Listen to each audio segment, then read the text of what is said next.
Once upon a time there was a herd, a flock of dark, grim flowers. It has been this way for a long, long time, for as long as anyone can remember. They were brutal, cruel, and mean to each other, and there was only one thing that they truly cared about.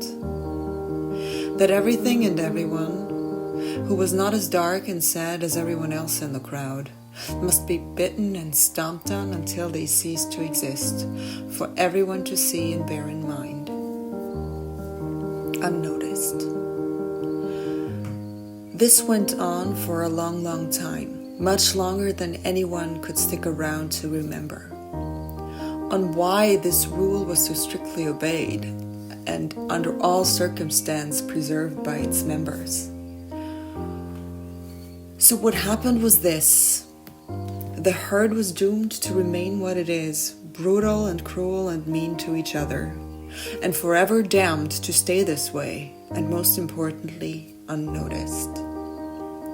Collectively and without even thinking, they had chosen to side every day and every night with the strongest and loudest and most trampled bully, who had brought all along and made sure every day that the tale and the deed of how they must proceed is followed and properly shown by example, each time that someone dares to be different. As a group, they decided to agree and eliminate, without even knowing the reason, at grandest speed, any force that could soften the grip of the tail and stand a chance to be different. Noticed. One day, however, the page was turned without even looking.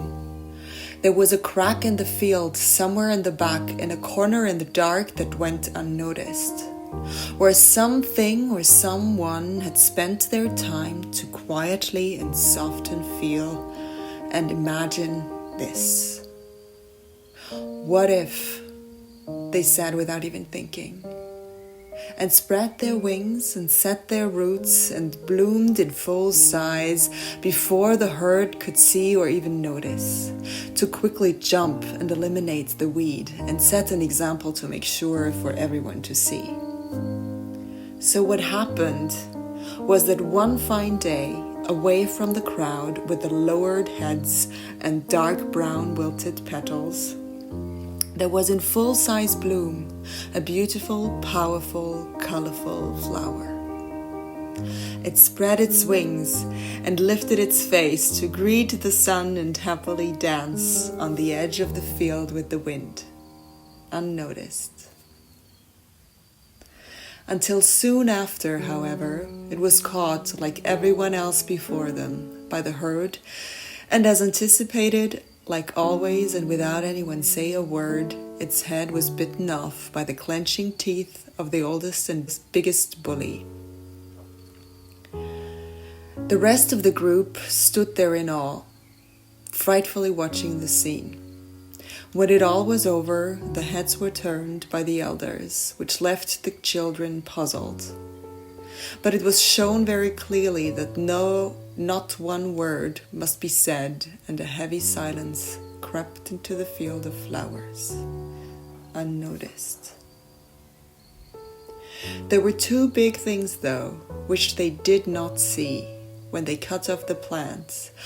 What they could not bite, what was on the ground, that this time the flower had grown so bright and big that the petals had seeds, which fell to the ground and remained thereafter, unnoticed.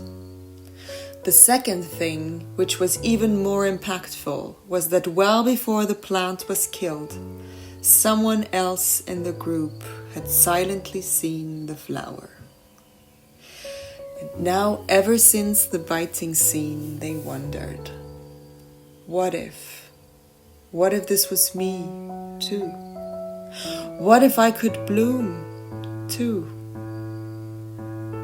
They did not say a single thing to anyone else in the field, but they tightly and tenderly held the feeling they sensed each time that they thought of the flower, unnoticed.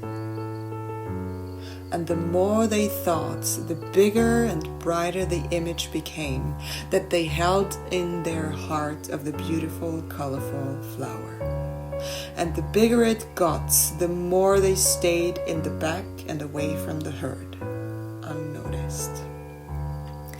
They held that thought until one day it rained and they saw a puddle formed for them to look inside and smile at themselves in the water. And when they looked at it, they could not believe and startled at what they saw, because it was someone else's face they had seen before. It was the smiling eyes of the bright, big flower. It also was exactly the same as the image they'd held in their heart all along, for so long. And without even telling. And when they looked again, it became even more uncanny. The face that they saw was so strangely familiar.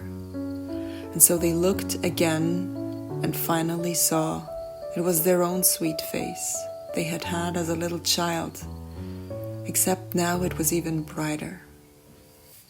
What happened? It thought to itself.